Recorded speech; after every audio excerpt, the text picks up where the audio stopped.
Hello everyone, welcome to my channel Cryptoware, and in the previous video we did perform some dynamic analysis and we moved a little bit ahead, and today we are going to do the final step for performing dynamic analysis. So in the previous video we saw how you can analyze, you can monitor all the operations of a particular process, and in our case that particular process is a malicious one. So using process monitor, we have captured few of the operations that we wanted to analyze, and we also use the options tab over here, and we did some kind of configuration. Apart from that, we had a comparison between the uninfected situation environment of this operating system against the one which got infected later on.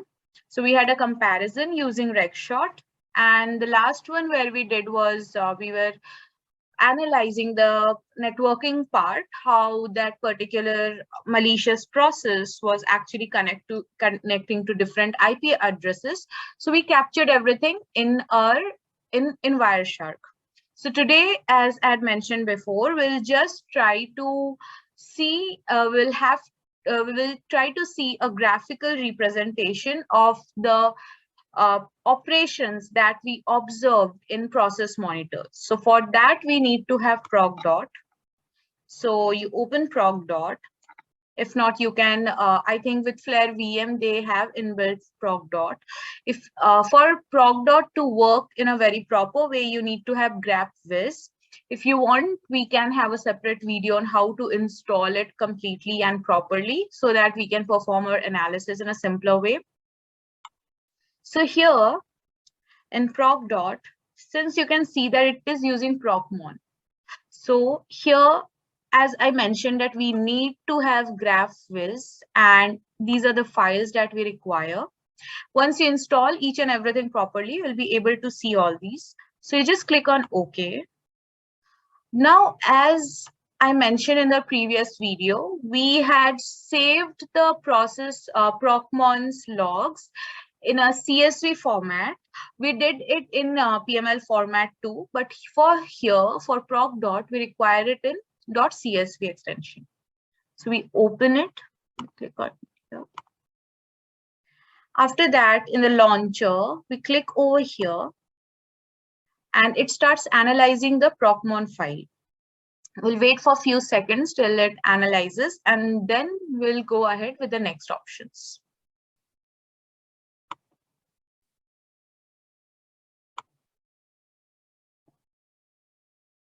So it's almost done. Yeah. So our process was malware.exe. See here, it's written select item by double clicking. So we'll double click on it, and we click on refresh. And we just wait for a while till it generates an interactive graph for us. And from here, we will be able to see how each operation is working in that particular process. For our first malware, which we are analyzing, for which we are performing both the static and dynamic analysis, we are just understanding the steps.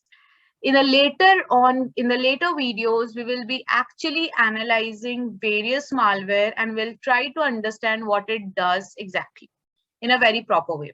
So as you can see that this gives us an idea of how everything is happening. So here it's malware.exe. So it has two threads, 892 and 612. It creates thread. You can see how each and everything is connected. From here, we can see that these are some registry registry key modifications that is happening. You can see here it is creating a process, cmd.exe. It has a thread, another thread. It is killing own process. Here we can see that a file is getting created over here, which is a batch file.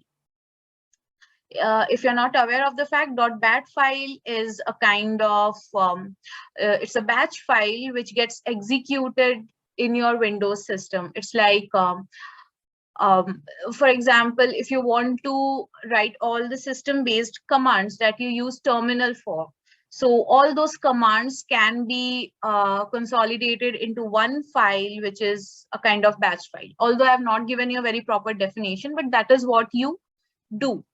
It is for Windows. You can see that there is another .exe file. It is creating another process. It has again few threads. You can see there's another registry key. How is it connected?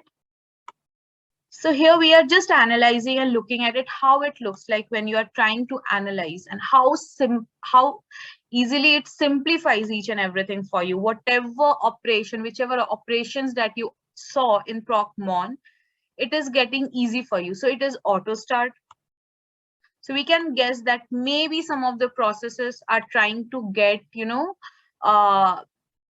get started once you reboot your system as well. So a lot of times when we think that we guess that our system is infected, we restart our system. So restarting that system doesn't necessarily remove the malware or stop its execution. It simply starts getting it executed because it is trying to create persistence.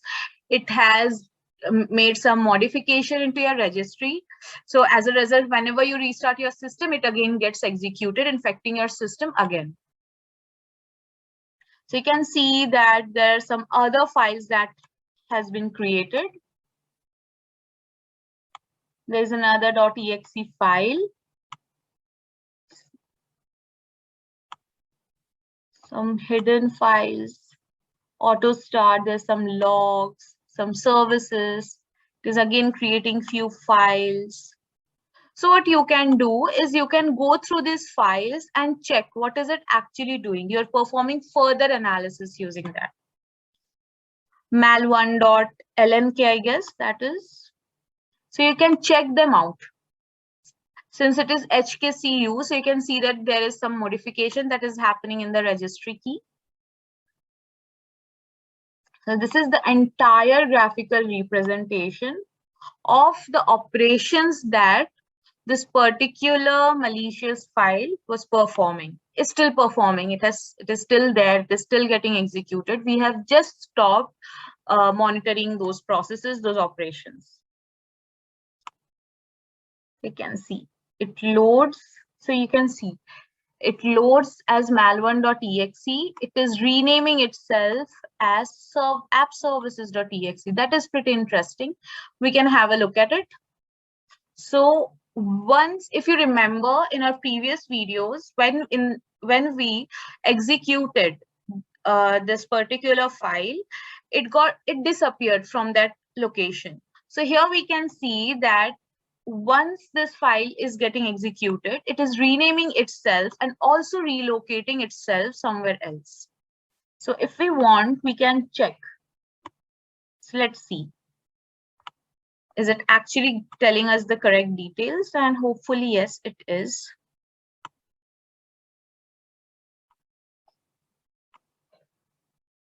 Yeah. So under C, users, IE user, app data, roaming, 8430, and appservices.exe. So it has created a file, and we can see that the date created was 16th of, wait, it's not giving any information anymore. Let's click on properties. Yeah, so 16th of April 2021, it got created. So we can see that a number of files got created. So that was our mal1.exe file, which was the malicious one, and it renamed itself. So after it renamed itself, this is one of the operations that it performed. You can see a lot of operations that it has performed, and we can analyze each of them. Analyzing these things would help you understand what is it actually trying to do. So here we got a link. We are able to see a representation, a graphical representation of each and every operation that it was performing. So from here, you can analyze all those files and understand what it is trying to do. Let us check what it is trying to do over here, this particular bat file. Let's see if we can understand.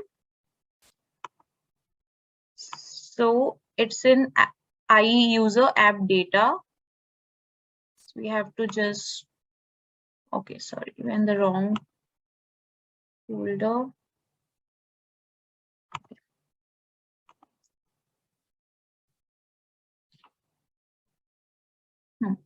So this IE user. In IE user, we have to go to app data, local. Let's see, where is temp? Temp,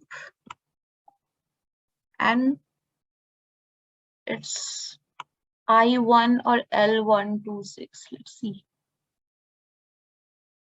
You can see a lot of temporary files over here.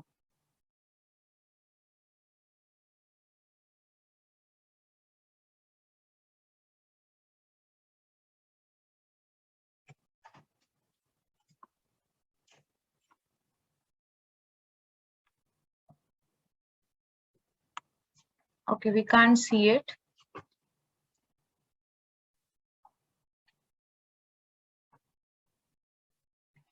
Maybe we are not able to find it, or as we can see, a lot of temp files have been created. Let's not execute or check them that way. But I'm pretty sure it is somewhere there, or maybe it has changed it or deleted it, because we saw that there were a number of options, delete files. We are not performing complete analysis of this particular malicious file. We are trying to understand at this point how we can perform dynamic analysis. So we will be doing it for more malware in our upcoming videos. So don't worry about it, because we have just selected few of the processes, few of the operations, sorry, and maybe there are some other operations that we might have missed. This video is just here to give you an idea of how you can have a visual representation.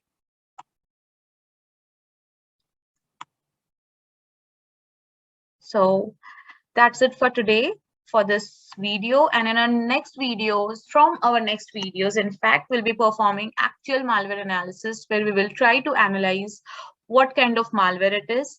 I would not mention the name of the malware. I would, for example, I might use a very infamous malware, for example, WannaCry or Petya, and we can analyze them, but I'll not be mentioning them. So while analyzing them, during static analysis, during dynamic analysis, we'll try to figure out what it could be. And in the end, we'll understand that how much analysis that we have performed was correct and how much closer we could get to understanding what kind of malware it is.